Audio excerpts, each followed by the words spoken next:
self-promotion, unfortunately, but fortunately with social media is what is going to be the game changer. In this particular sport, you have to engulf yourself into it. Ladies and gentlemen, you wanted it, you got it. The place for the untold, real, raw, and juicy stories of dirt track racing. It's Dirt Track Confessions. And now here's your host, Mandee Pauch Mahaney. Hello, everyone. Welcome back to Dirt Track Confessions. I'm your host, Mandee Pauch Mahaney. This week's special guest, she's born and raised in Texas. Is that correct? Yeah, that's right. Nailed it. She's born and raised in Texas. You know, everyone moves all around. You just never know.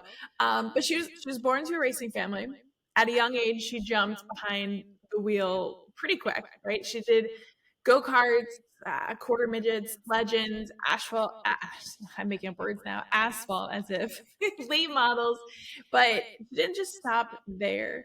After graduating college in North Carolina, she embarked on a career in NASCAR, where she's worked with Roush Engines, Cars Tours, numerous speedways, Racing America, Motor Racing Network, and so many other.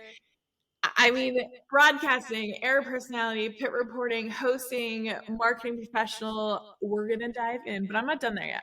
I'm not done. She also, last year, became the 2024 Miss Sport America, which I'm really, really curious how all of that came into play. But ladies and gentlemen, I would like to give a very big welcome to Jacklyn Drake. Jacqueline, how are you? What's going on? Hi, thank you so much for having me. Wow, what an introduction. I really appreciate it. You're really hyping me up. You did it. I just told the world.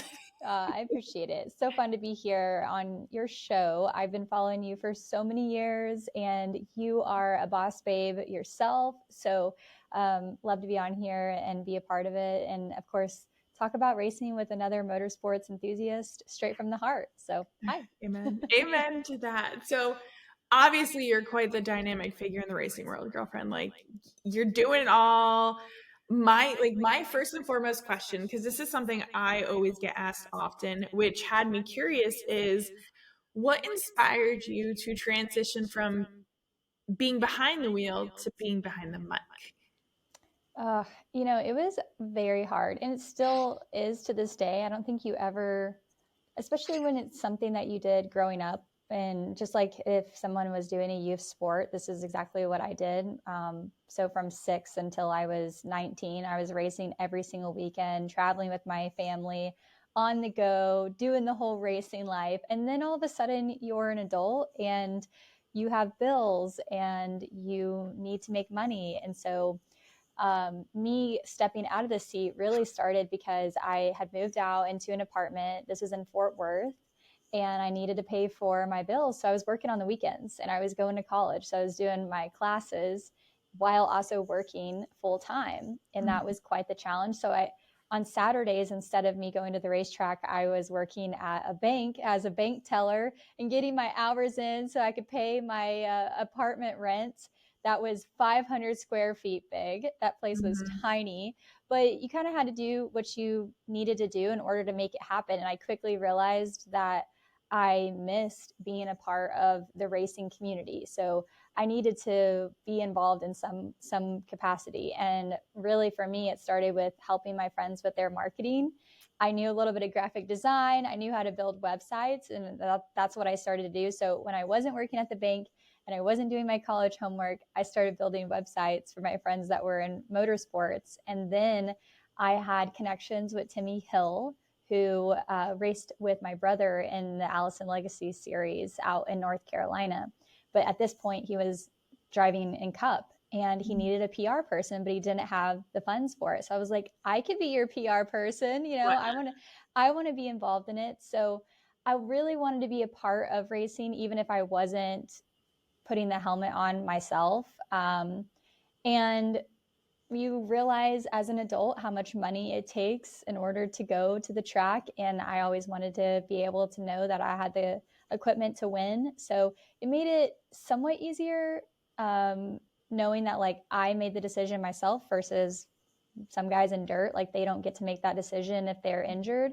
But me transitioning it into my career and how quickly that escalated for me, I felt like I made the right call. And I've gone quite farther than I think I would have if I tried to drive. So, Amen. That's, girl, yeah. Working on the weekends, college. You work on the weekends, there's no racing. There's literally no racing. yeah. Yeah, But that's I get to go to the racetrack now on the weekends for my job. So it paid I've off. done a 360. You made the right choice. So, can you tell us, as far as broadcasting, like, how did you land your first role? Well, so I moved to North Carolina and I was working at Roush at the time. And then I was doing a side gig at the Cars Tour. All while I had a YouTube channel where I would talk about makeup products because I was just a girly girl at heart and I wanted to do it for fun. I had some friends that were like, you have a YouTube channel. Why don't you talk about race cars? And for whatever reason, I had personally a mental block in thinking, I always admired Jamie Little, always saw her and thought that she was so cool. And I never really envisioned myself being in that same position or having the same opportunities even. But I saw an opening for some work. It was Speed 51 at the time. And so I went into the office and they were like, do you have a demo reel? And I didn't, but I had a YouTube channel where I talked about makeup. Yep. And they pulled it up and they watched it and they felt like I was very comfortable in front of a camera. They liked that I was very descriptive and they thought they would just give me a go. So I started doing some stand-ups for them and some interviews for them. All that to quickly realize that with the Cars Tour, I was still working for them and I needed to make a decision. Was I going to continue with the Cars Tour? Was I going to go and do Speed 51 and commit to their schedule? Because it's two totally different schedules and all over the country, right? So I went to the Cars Tour and I said, Speed 51 has offered me a position to continue to do, digital work for them. And the Cars Tour said that if I decided to stay, because at this point I had been with them doing marketing and event promotions and things like that for, I guess it was probably about 4 years. And they said, if you stay with us, we will make you the face of the Cars Tour and you can do all of our digital, you can do live, we'll put you on pit road, we'll have you event hosting and you'll be the face of our series. And so that's what I did. I stayed. Can't do that. No. Yeah, I stayed. They were very much a family to me. Jack McNelly was like, my grandpa, and he gave me the opportunity and he gave me, most importantly, the space to be myself. Yeah. So I got to make whatever I wanted out of it because no one had ever done it before for the series and they were open to it. So the only thing that they said that they wanted is they were like, we want you to be wearing something really cool when you do event hosting. And so I had a bedazzled leather jacket that I would wear at the races. But yeah, other than that, they were so open to allowing me and that experience led me to more and more opportunities. So. Okay, so please tell me these makeup videos are still on YouTube because I really want to go look at them. No, I've hidden them. No, come on. Yes, but I do on TikTok still sometimes talk about it, and I do want to get more into that.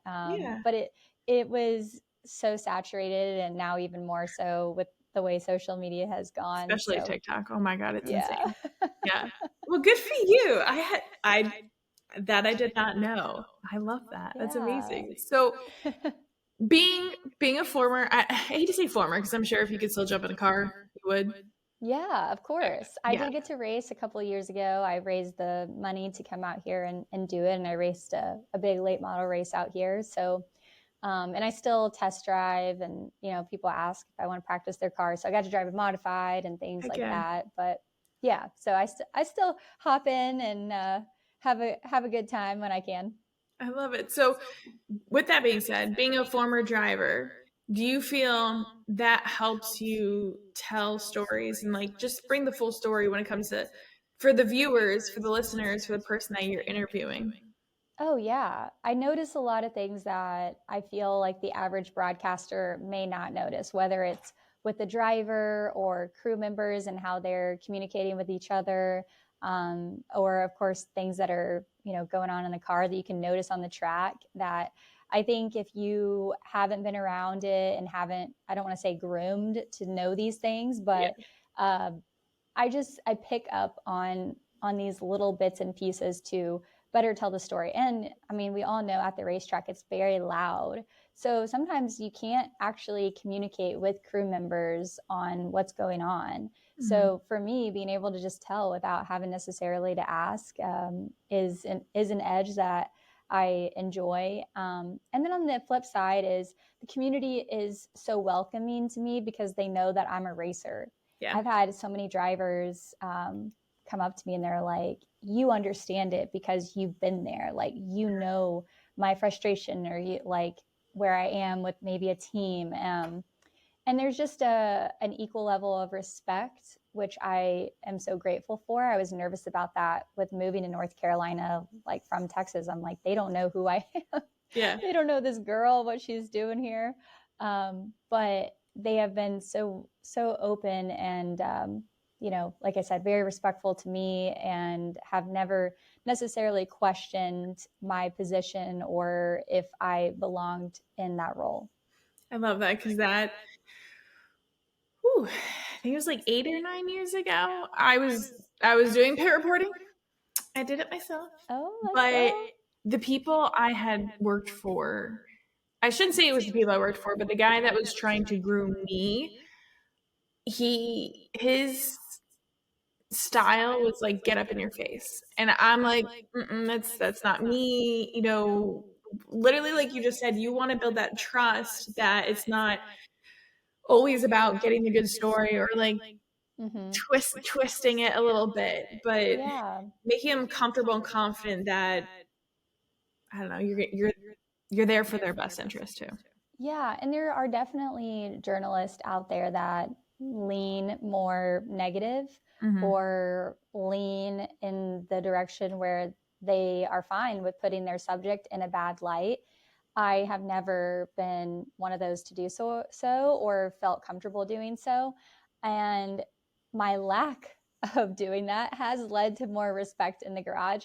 And at times, whenever there was an interview or maybe a driver who was really upset and didn't want to be interviewed, then they would let me interview them because they knew that I wasn't going to put them in a bad spot. So I have worked for others that led with that same kind of, footwork, so to speak, as you mentioned. But for me, at the end of the day, you are in control of yourself, and you can, if it feels wrong in your gut, then you just don't move forward like that.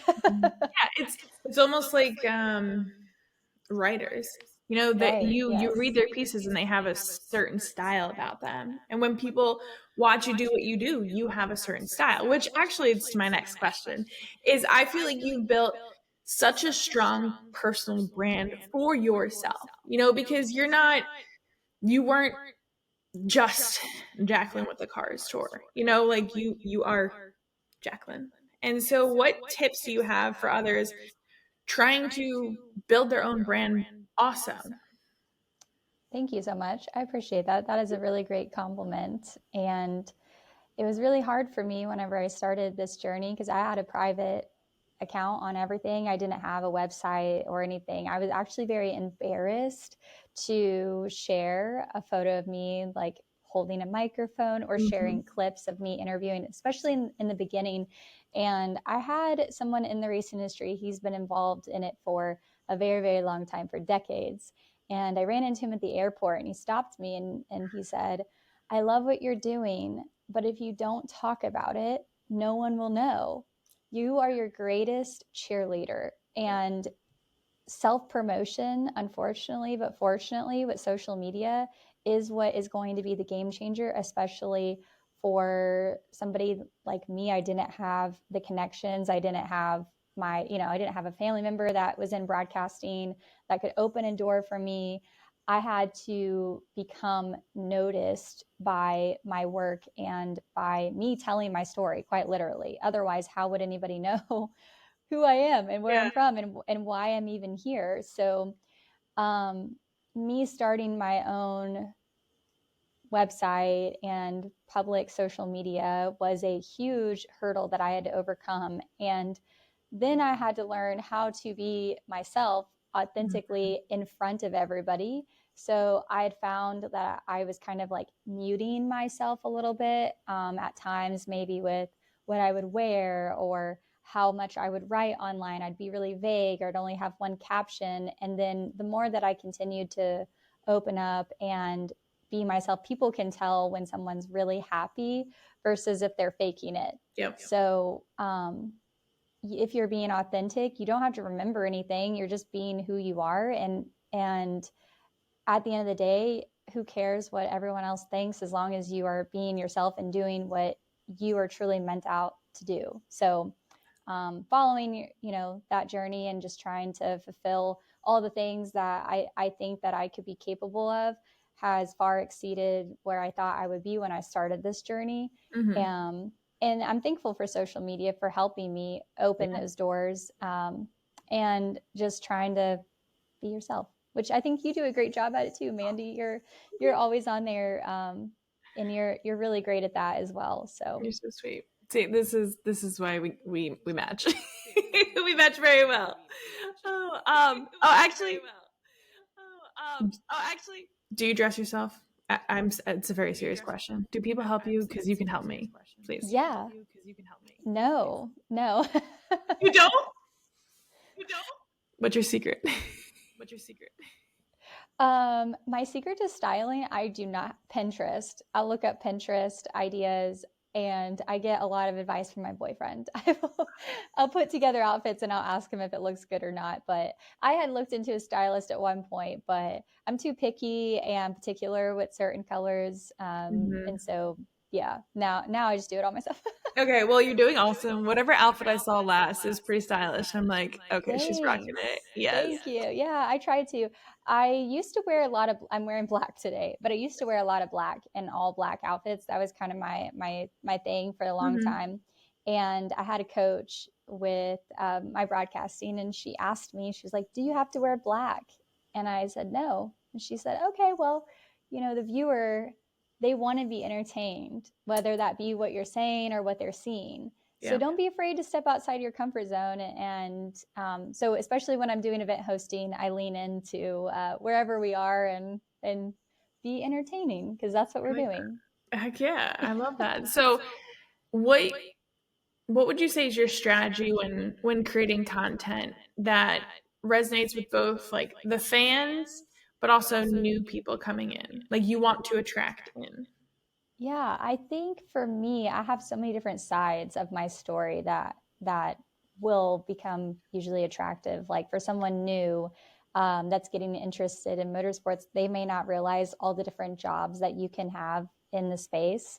And they may not also realize that women can drive and be a part of it. So that has really attracted a lot of people to my story. And then, of course, the real blue collar fans, they always want to know about my racetracks. I share a lot about where I'm heading, and because I cover all of the NASCAR series. So not only the national level, but I also do the regional, which is including late models and modifieds and all sorts of stuff. So they enjoy following my journey and seeing kind of where all I go, and maybe tracks that they're looking forward to visiting one day, and exposing them to more of the circle track realm, especially in asphalt. So I get a kick out of doing that. And I get messages all the time from people about what's my favorite track. And if I had to put one race on the schedule, where would I go? And I grew up around dirt racing as well. So I love going to the dirt races whenever I can. So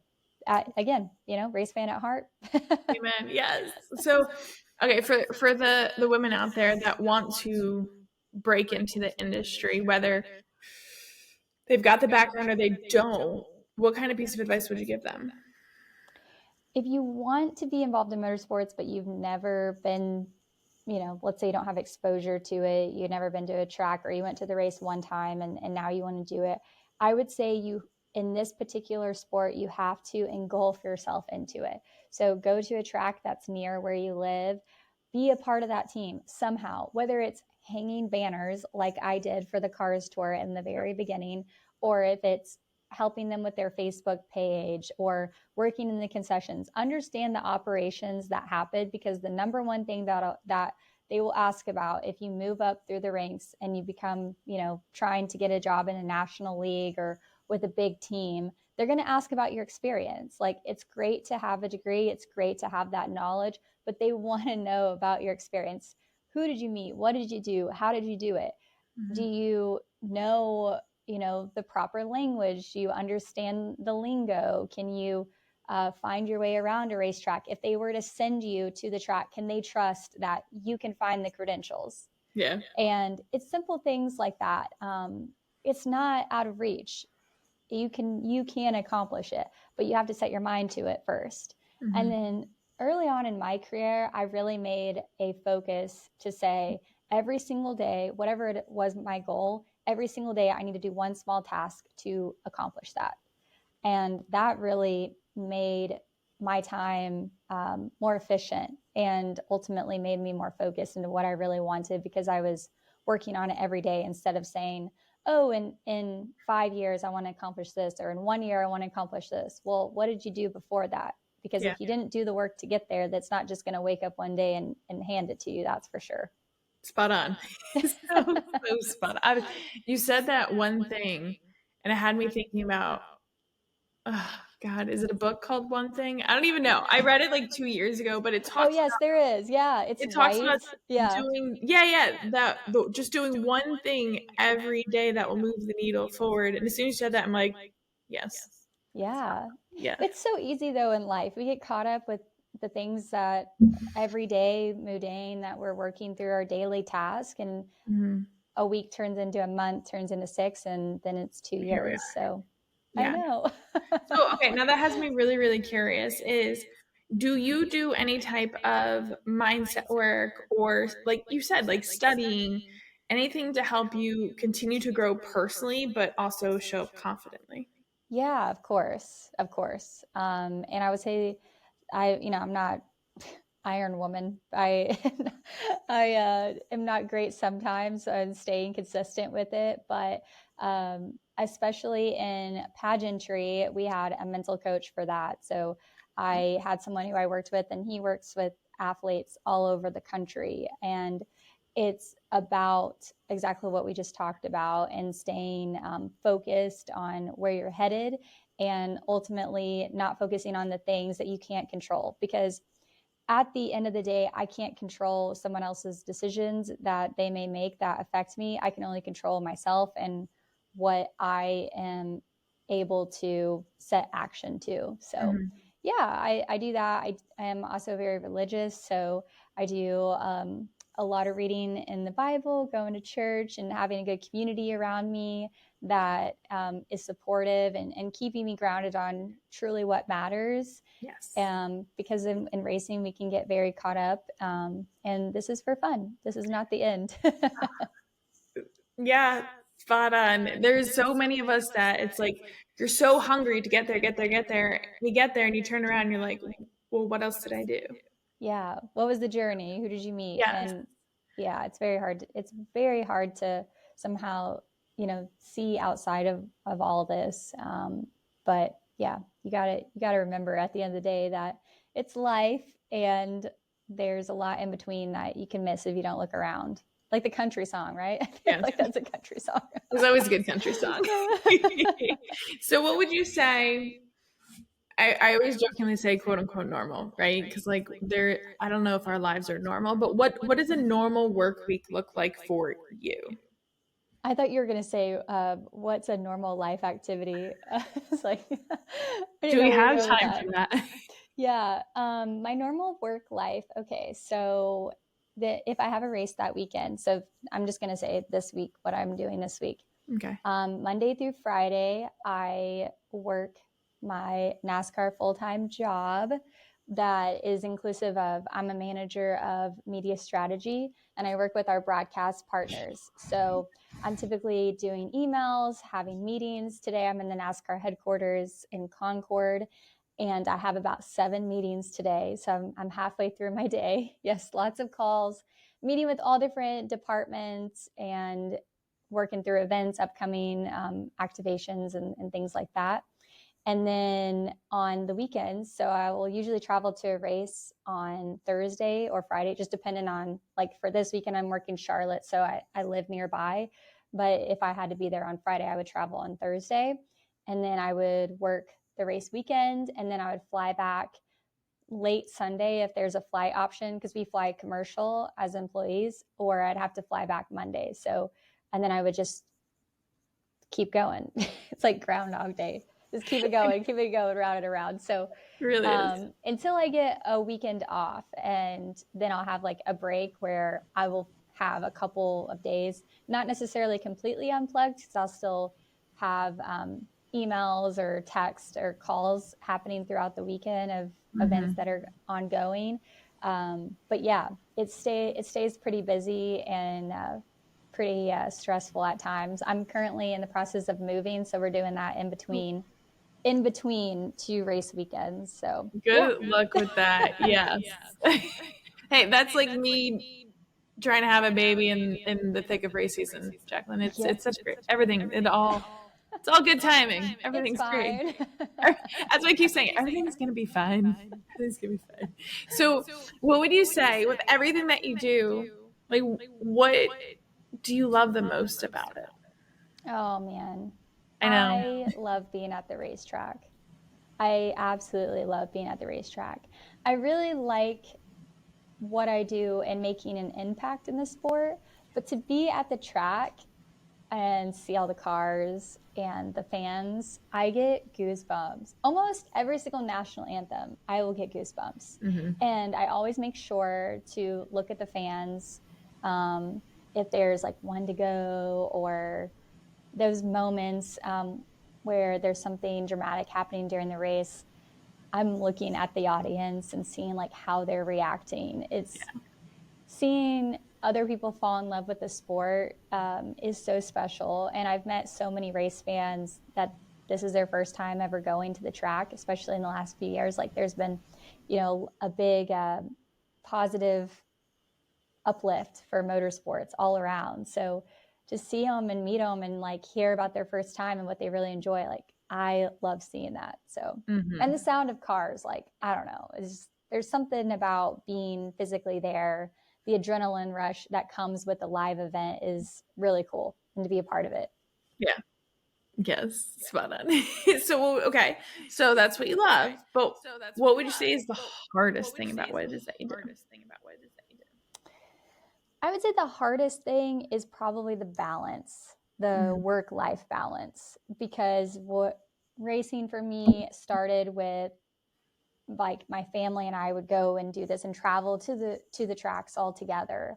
But when it's your job, there's a lot of times where you're by yourself and you're missing your family and you aren't around your loved ones, and you miss weddings and baby showers and birthdays and concerts and all the other stuff in life that happens that continues on even when you are gone can be sad. Yeah, I'm right there with you. I'm always trying to find that happy medium balance, but it's hard. Like that's why majority of us probably have friends like I don't know. I'm just assuming because of myself, but like 95% of my friends are in racing because they get it. Yeah, exactly. Somebody that can understand your work schedule and be, I don't want to say accommodating, but they can see that it's a challenge. And there's a lot of times when you come back from a race weekend, like I just said, I come back Sunday, Monday, and I'm working again. It's a continual loop.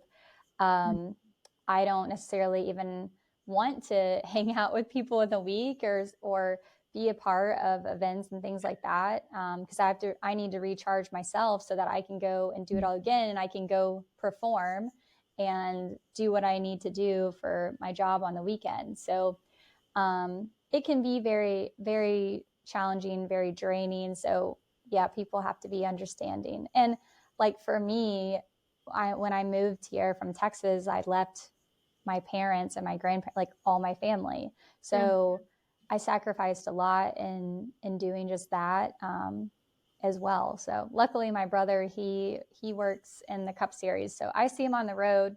That's great. Yeah. Oh, yay. I love that you said recharge, because that's something Mike and I always, especially with what we do, with what you do, I always say we're always on. We're always on, smile on our face. Like, what is it? Oh my God. Shaking hands and kissing babies. Yes, that's it. You got it. You're constantly go, go, go. And then that one day you have off, you're just like, Yes. just don't want to do anything. I need to recharge. I will say I do like airplanes for recharging, because I can just zone out, put my earbuds in, watch my Netflix show or whatever, whatever it is, and take a little cat nap on my way to wherever I'm going. Okay, so girlfriend, how did you fit in pageantry in the mix of all this? Like, when I saw you were doing this, I'm like, okay, good for her. I don't know how she's doing this. Yeah. So I will say, when I decided to do, because you have to do your state pageant first, so I did North Carolina. When I decided to do this, I didn't really think that I was going to win. I mean, I decided to do this because I really wanted to challenge myself, step outside my comfort zone, introduce myself to a whole new world, because it's all been motorsports for me. And I also wanted to meet a lot of women. Like, I'm always around men. I wanted to meet amazing women, like, I feel you. and be a part of a sisterhood, right? So I started practicing and preparing for the North Carolina pageant months far in advance, like the mental aspect, all the things you have to do on stage and everything. But I really never thought about what would happen. Like, did I think about, if I was the title holder, what I would do with the title? Sure. But I really never thought, okay, yeah, it's going to come to fruition and I'm going to win the crown and the title and all that. So when I won North Carolina, I was quite surprised to win the state title. And the night I won it, I about had an anxiety attack when I got back home that night, because I thought, oh my gosh, I want to be a great representative of the state, and I have to go to nationals now and compete on the America stage. Like, I don't know anything about this stuff. Yeah. So I was very stressed. But anywho, that led to the America crown now, and yeah, we're doing it. We're making it work. That's for sure.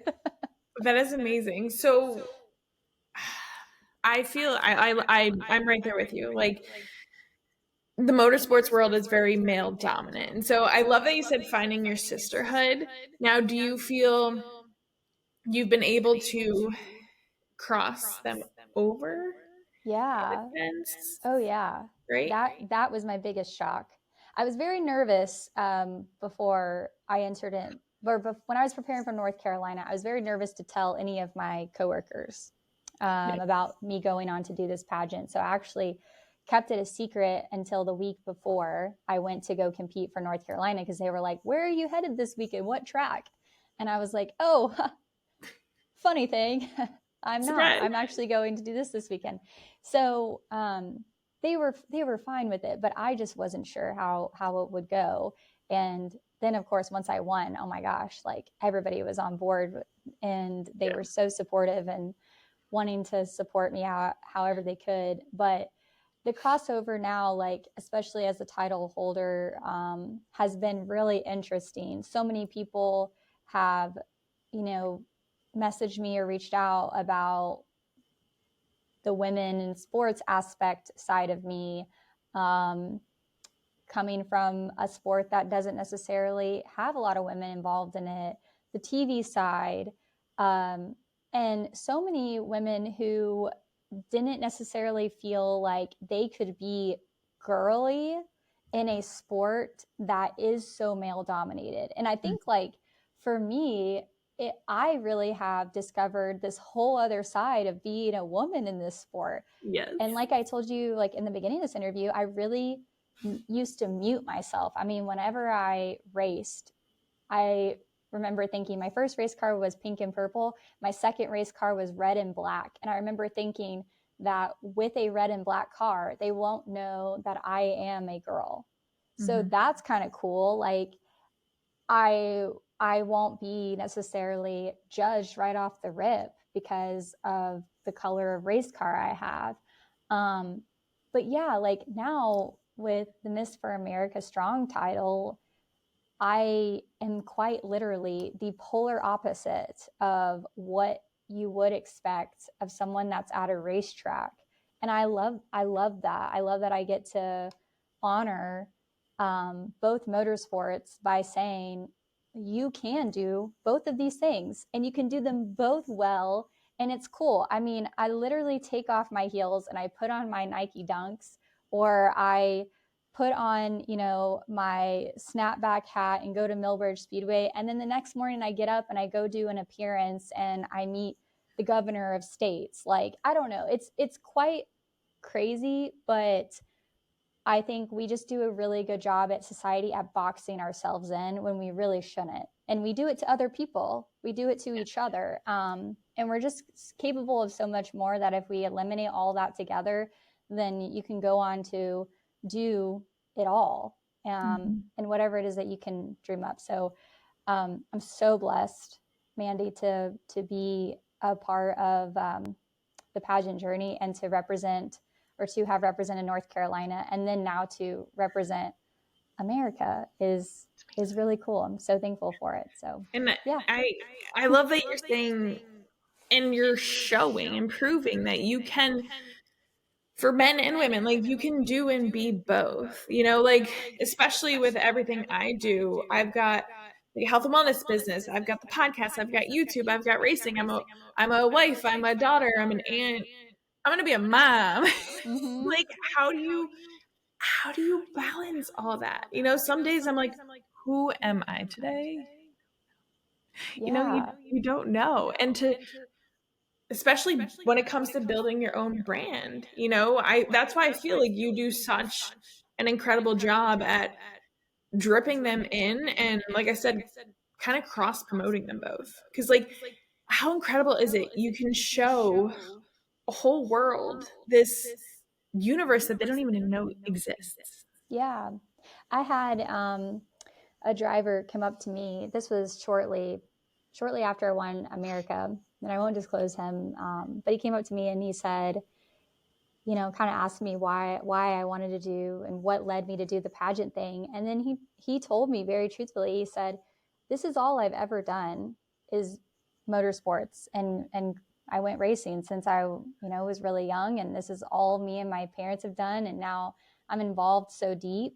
I don't even know what I would do. Like, if I could and I wanted to take a step back and try something else, like where would I start?" And I just asked him, I'm like, what do you like?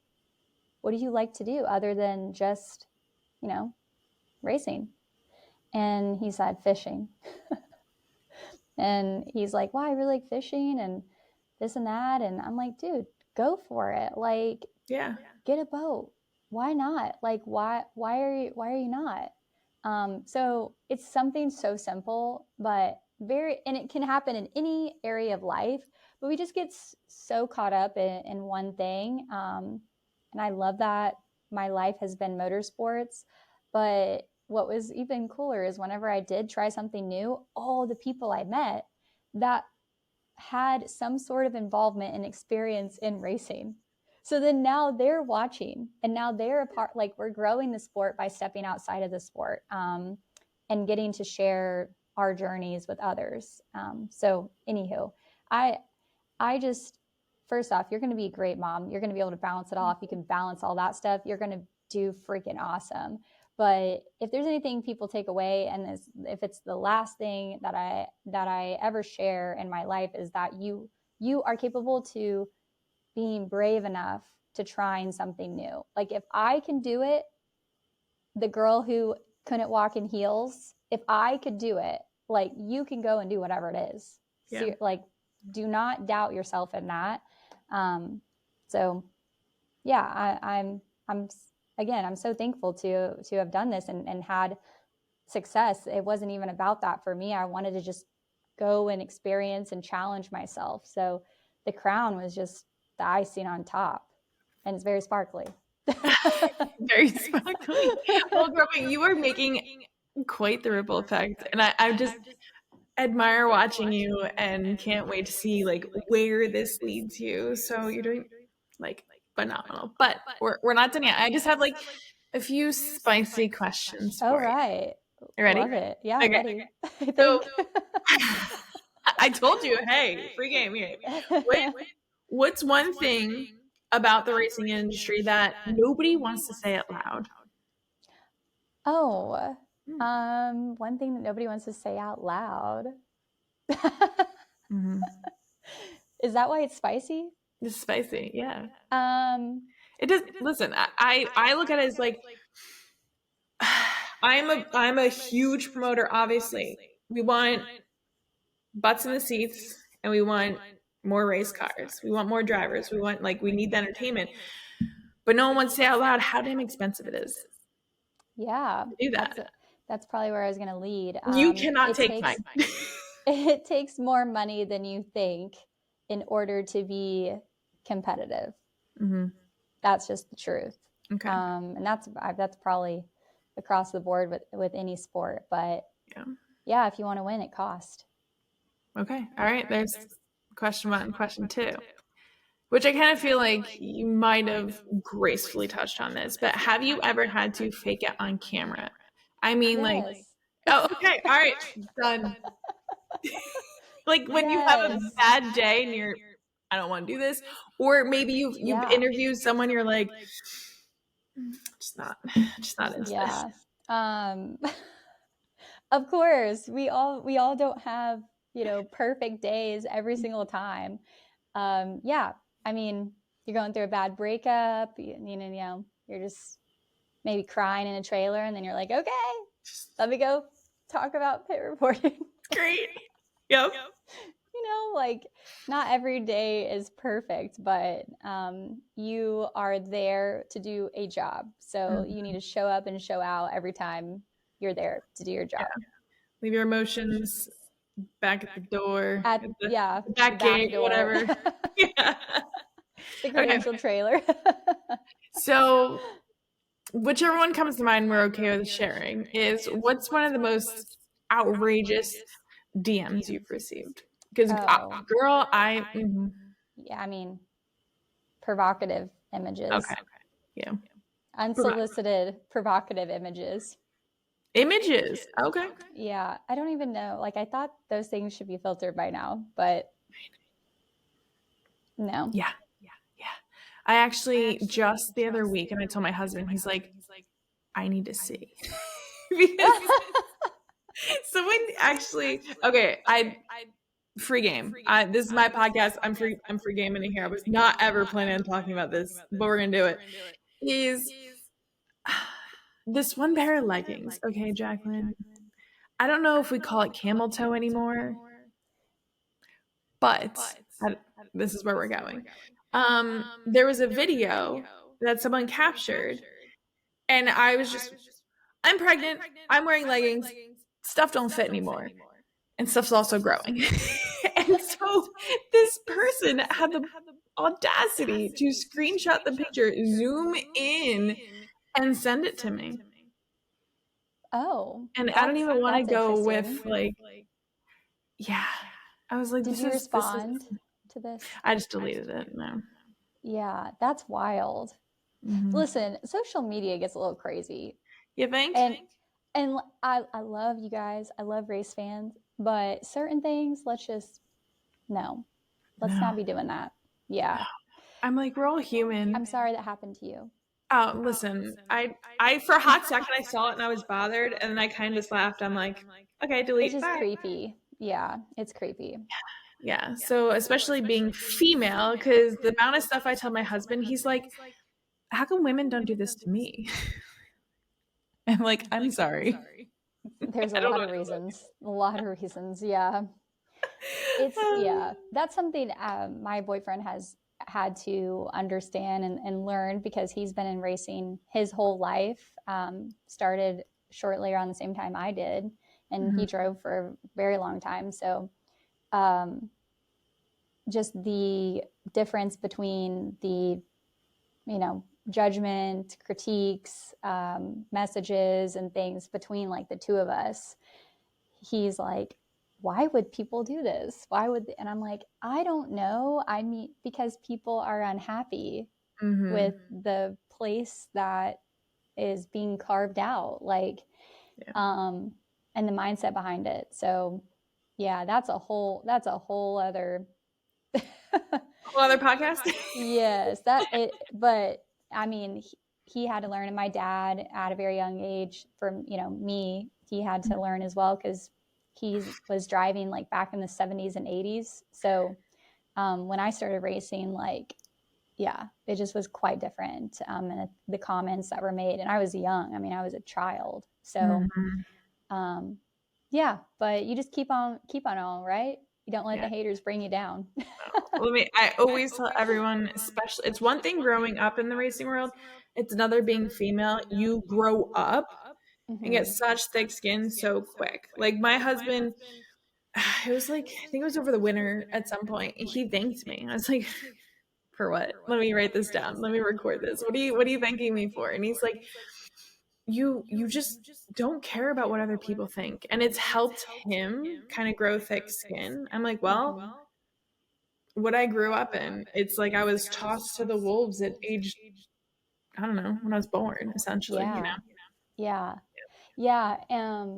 I've brought some friends to the racetrack, and they've been exposed to the community, and it's so interesting to hear from an outside perspective sometimes, and remind myself little things that may happen over time that, like, you normally wouldn't have to deal with Mm-hmm. in a regular work environment, or something of that nature. So yeah, you really hit the nail on the head. Like, growing thick skin, and being able to keep on keeping on, like, no matter who is trying to affect or like sending you a photo of your body. This is like the weirdest thing Yeah. that, like, I don't know, people like crop my images sometimes. Like, there was like a whole account made one time of just like cropped photos of me, and like, I'm very aware not to post certain things Mm-hmm. because it's weird that people do this. Yeah. And now, like, with AI, it's even like scarier. Yeah. There So was, yeah, there was a video made of me a while ago.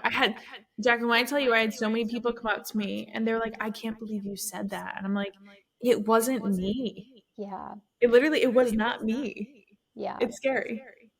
yeah. I have had some instances, well, years ago, where like people have taken things and have tried to like say that it was you or this or whatever, and like Yeah. um tried to like sell them and things like that. I mean, it's like crazy. But They're it's making money off you. off of someone. Yeah. But it's just sad because the the root of it is the fact that, as women, us loving motorsports, Mm-hmm. or being involved in something that we have passion for, is almost looked at as, we can't have her here at times, and how can we deter her away from being a part of it, whether it's you, me, the next 100 women behind us.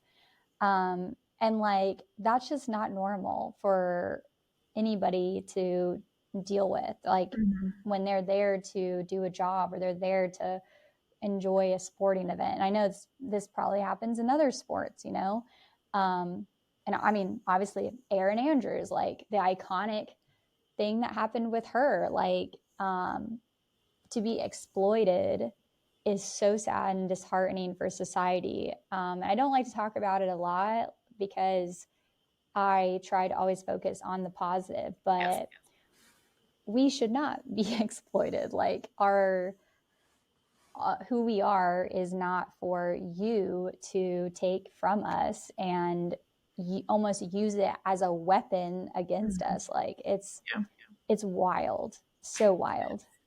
But we have to continue, and that's part of us laying the groundwork for those to come after us. That right? Girl, yes. We have to continue on because hopefully future generations of women and our future children and the children of our children will not have to endure the same things that we have, and hopefully, not too much more. I adore you. You like just walked right into my question, like my last question. Oh, I took it from you. I'm sorry. No. Because my question is like, I always, everything I do, I think legacy. Like I wake up every day and think, how can I make an impact? Who can I help? Whose life can I change? And for you, what is one legacy that you hope to leave behind in this sport? I think I'm still figuring that out, Mandee, if I'm being honest. I think when I started working in motorsports, I was so young. Like this career, I was 20, and I was so dead set. Like I want to be, I want to be in NASCAR. I want to be in NASCAR. And now I've really had to evaluate more of like what all impact I'm trying to make. I also serve on the leadership board for our Women in NASCAR group. So in our corporate, and I think my biggest thing is I just don't want other women to feel alone anymore, like I once did as a kid in the sport, and especially starting out in my career. Like I want them to know that I can be a sounding board for them, and I want to be a positive light in the sport. I really want people to be able to look at me and say, she did it the right way. She loved racing. She worked her butt off, and that led to results and success. And ultimately, I think that that's how, things should be. And I know some people, they don't necessarily always get what they want out of it, but I just try to lead with good and hardworking attitude at all times. And I hope that that's going to be enough. I love it. This is one of the reasons why I wanted you on. I'm like, it's so interesting to me how so many people, we can't, this is my personal perspective. I can't see myself. I can't just envision, if that makes any sense at all. Let me think about this here. Is for you, you're living your life day to day. It's like seeing yourself in the mirror every single day. You don't see any changes. But if I go a year without seeing you, I'm like, oh my God, this changed, that changed. You're holding yourself differently. And so I feel you are laying the groundwork, and you are making such an incredible impact. Even if some days you're like, what did I do today? You're showing up and you're proving to people, like, I love that you did the pageantry. You stepped out of your comfort zone. You're not settling. Like that is huge. You're continuing to grow and move the needle forward and looking at ways of how can I improve not only myself, but the sport. Yeah. Thank you. First off, thank you. It was so very kind of you to say. I really think that we all are doing just that, right? We're all, as a whole, all women, all people that are continuing to ask the questions, push the needle, bring fresh ideas to the table. Like that is what is going to drive motorsports to where it needs to go. And not, just NASCAR, but all of it. And it takes people like us that love it and have a passion for it in order to do that, which is it's crazy. Like I saw this meme that was like, how can women that were born, or how can girls that were born in 2000 be 25? But I was born in 92 and I'm also 25. It's like the same thought process of like, how can we be the generation now that is going to set them up for the next generation. And that's like, it's the truth. Like, we're here, we're doing it. We got to be a part of it, and we got to be in it, and we got to grind and like do the work. That's amazing. Well, you nailed it. Oh my God. I love this episode. Seriously. It's everything I envisioned and more. So thank you. We went so deep. Man, we went so deep in this episode. We really did. It was not anticipated. It was the spicy questions. I did it to myself. Yeah, it's okay. This spiciness. Yes. So, okay, Jacqueline, thank you truly from all my heart. Thank you for hopping on. Thank you for all that you do.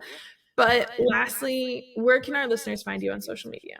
Well, if you guys want to look me up, so you can find me on all the socials, the one and only JKD, or I have a website, Jacklyn Drake. If you just want to type in that, it's JACKLYN, like the Jackrabbit. I was Fast Jack whenever I grew up racing. That was my nickname. Cute.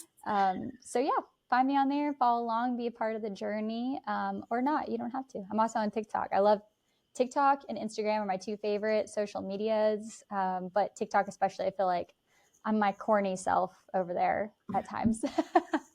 Now I gotta go find you on TikTok. Because listen, I'm gonna get back to. I will say I was like a pretty heavy TikToker for a bit there, and then I kind of fell off. And then I'm gonna get back to it because I used to do like skits and stuff. So I need to get back on it. It's fine. It's so much fun, and it's so funny because I mean I don't need to explain how many social platforms I'm on, but I jump into TikTok and then I'm quickly like, I can't do another platform. And it kills me because I enjoy the content that's over there, but at the same time, I'm just like, oh my God, another platform. I know. You have to kind of like focus on just a couple of platforms. I was told that once from a professional, I can't remember who it was, but they were like, oh, you should really only focus on like 2 platforms and growing just those 2 platforms. So I switched I have a lot of fans on Facebook. So my Facebook page, a lot of people, they message me there, and maybe because it's like the older generation of racing. Totally different market. Right. So I update a lot on there, and then I think I neglect Twitter the most. It's because it's so negative on Twitter. Well, luckily but not. My Twitter got hacked like 6 months ago. I'm still can't get into it. So. Oh no! Are they pretending to be you, or are they? They completely changed all my stuff, and it's just all spam now. Oh, so they wanted to take your followers. Yeah. That's a bummer. And trying to get a hold of Elon Musk to get my password back, it's just impossible. Yeah, I'll shoot him a text for you. Thank you. Please. That'd be great. Well, Jacqueline, you're freaking adorable. Thank you for hopping on. Thank you to our listeners for tuning in. If you enjoy this, please be sure to share this. Give both Jacqueline and I a tag, and we will catch you guys right back here next week. And you'll see this girl wherever in the world she is, online, on social media. But Jacqueline, thank you so much. Thank you, Mandee. I appreciate it. Bye, everyone.